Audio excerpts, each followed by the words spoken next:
Hello anime lovers, स्वागत है आपका वाइपर एनिमे एक्सप्लेन्ड चैनल पर। और आज हम देखेंगे लॉर्ड ऑफ द मिस्ट्रीज के स्पेशल एपिसोड नंबर 3 को। इसके पिछले एपिसोड्स की लिंक आपको डिस्क्रिप्शन में मिल जाएगी। तो चलिए जानते हैं इस नए एपिसोड की कहानी को बिना किसी देरी के। अब तक हमने देखा कि किलनगोस बैकलून में घुस आया था और वो यहाँ किसी सीक्रेट मिशन को अंजाम देने आया है। इसके बाद हम बैरन ग्रैमिर को देखते हैं, जिस पर किलनगोस हमला कर उसे मार देता है और उसके शरीर को कौए नोचने लगते हैं। वहीं दूसरी तरफ हम ड्यूक पलास के मेंशन को देखते हैं, जहां आलीशान पार्टी चल रही थी। ऑड्री भी इस पार्टी में आई हुई थी और काफी लड़के ऑड्री की सुंदरता देख उस पर मोहित हो रहे थे। लेकिन ऑड्री को ये पार्टी बोरिंग लग रही थी। तभी उसे नीचे अपनी डॉग सूजी दिखाई देती है, जो उसे इशारा कर नीचे बुला रही थी। वो उसके पास फोर्स का भेजा लेटर लाई थी, जिसे पढ़कर ऑड्री को पता चलता है कि किलनगोस ने शियो के खबरी को मार दिया है। उन्होंने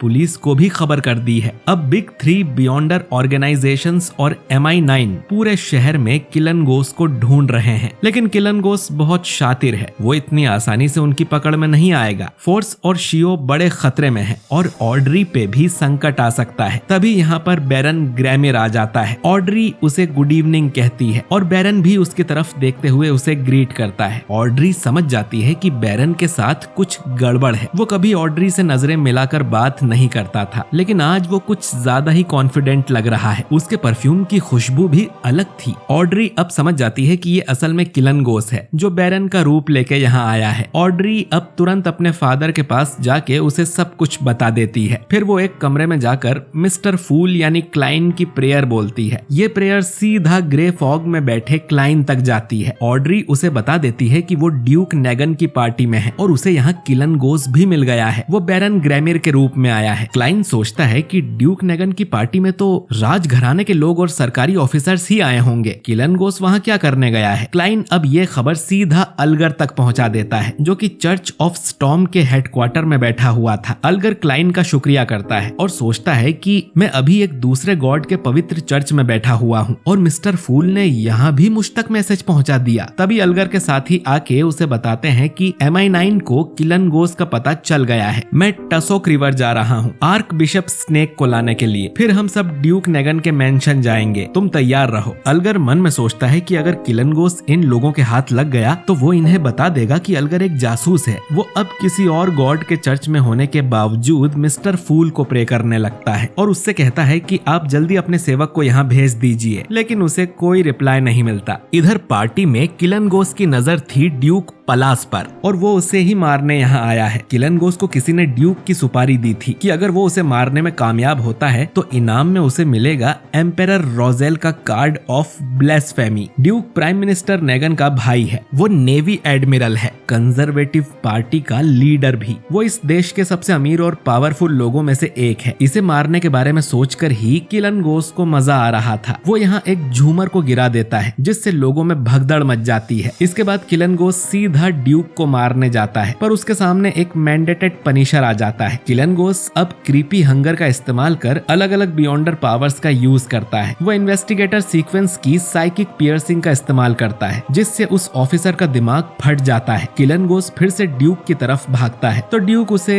इम्प्रिजन कर कैद कर लेता है, जिससे किलनगोस को पता चलता है कि ड्यूक भी एक बियॉन्डर है, बल्कि वो भी किलनगोस की तरह ही सीक्वेंस 6 का बियॉन्डर था। ड्यूक अब किलनगोस की धुलाई कर उसे अपने एक हाथ से ही मार देता है और दूसरे हाथ में उसने अब भी वाइन का ग्लास पकड़ा हुआ था। लेकिन किलनगोस मरा नहीं था। उसने नाइटमेयर सीक्वेंस का इस्तेमाल कर ड्यूक को पागल बना दिया था। वो पीछे से ड्यूक के शरीर में हाथ घुसाकर उसका दिल बाहर निकाल लेता है, लेकिन ड्यूक का शरीर अचानक स्पिरिट्स में बदल जाता है। किलनगोस को पता चलता है कि कोई स्पिरिट वॉरलॉक एबिलिटी का इस्तेमाल कर रहा है और ये भी कि ड्यूक यहाँ अकेला नहीं है। यहाँ उसके साथ था क्रेस्टेड कैज़मेर, जो नाइट हॉक्स के सबसे हाई रैंकिंग ऑफिसर्स में से एक हैं। ये स्लीपलेस पाथवे का सीक्वेंस 5 का बियॉन्डर है, जिसका नाम है स्पिरिट वॉरलॉक। ड्यूक खुद आर्बिटर पाथवे का सीक्वेंस 6 जज का बियॉन्डर है। किलनगोस को समझ नहीं आता कि ड्यूक ने पहले से इतनी तैयारी कैसे कर रखी है और अभी तो यहाँ से भाग लेने में ही उसकी भलाई है। ऑफिसर्स उसे पकड़ने दौड़ते हैं तो किलनगोस स्पेक्टेटर पाथवे के सीक्वेंस 7 की पावर इस्तेमाल करता है, जिसका नाम है फ्रेंजी। इससे यहाँ मौजूद सभी लोगों लोगों का दिमाग घूमने लगता है। उन्हें लगता है कि जैसे कोई भूत उन पे हमला कर रहा हो और किलनगोस फिर से एक लड़की का रूप लेकर यहाँ से चला जाता है। ऑफिसर्स उसे पकड़ नहीं पाते। ड्यूक देखता है कि किलनगोस बाहर उसी का रूप लिए खड़ा था,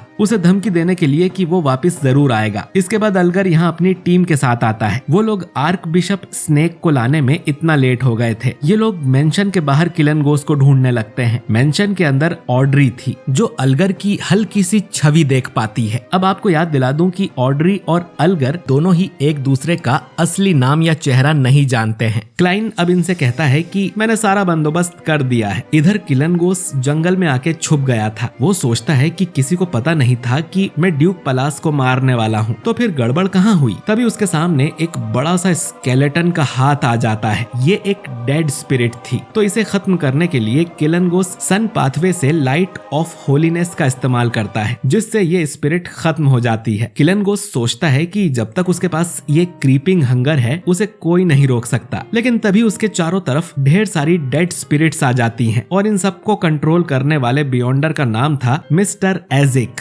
क्लाइन ने मिस्टर एजिक को ही भेजा था, जो कि कॉप्स कलेक्टर पाथवे से है, लेकिन उसका सीक्वेंस क्या है ये हमें अभी तक पता नहीं चला है। मिस्टर एजिक की पावर किलनगोस पर भारी पड़ जाती है और वो बहुत आसानी से किलनगोस को मार देता है। इधर अल्गर से स्नेक बोलता है कि अब उसे ढूंढने की जरूरत नहीं है। वो लोग देखते हैं कि किलनगोस का शरीर उनके सामने ही पिघल जाता है। उसे कौन मार के चला गया इन्हें पता भी नहीं चला। स्नेक ड्यूक को जाके बताता है कि किसी अनजान बियॉन्डर ने किलनगोस को मार दिया और उसका क्रीपिंग हंगर भी लेके चला गया। इन्हें बस इतना पता है कि ये बियॉन्डर डेथ पाथवे से था। उसका सीक्वेंस बहुत हाई है, यानी कि वो एक डेमीगॉड लेवल का बियॉन्डर है जिसके बारे में इन्हें कुछ पता ही नहीं है। वो बियॉन्डर कम से कम सीक्वेंस 3 का तो होगा ही, या शायद सीक्वेंस 2 का, यानी कि एक डेमीगॉड। जी हाँ दोस्तों, मिस्टर एजिक सीक्वेंस 2 का बियॉन्डर है जिसका नाम है एंजल, और अभी तक तो हमने इतना पावरफुल बियॉन्डर नहीं देखा है। ऑड्री ये जानकर चौंक जाती है कि मिस्टर फूल का सेवक ही इतना पावरफुल बियॉन्डर था। मिस्टर फूल की तो बात ही अलग है। ऑड्री खुश होती है कि टैरो क्लब का पहला मिशन सफल रहा। इधर ऑल्गर के पसीने छूट गए थे जब उसे पता चला कि मिस्टर फूल का सेवक एक डेमीगॉड है। वो दोनों ही बोलते हैं प्रेज द फूल,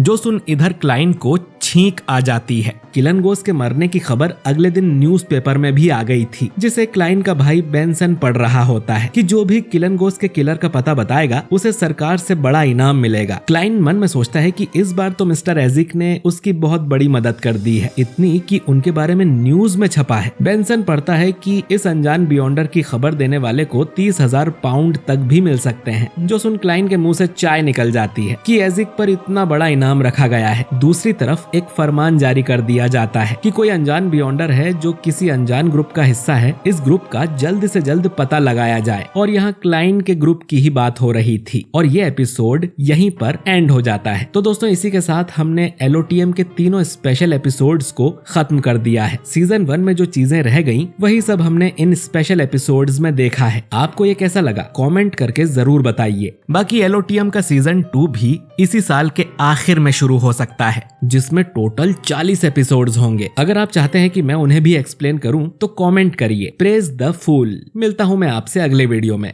शुक्रिया।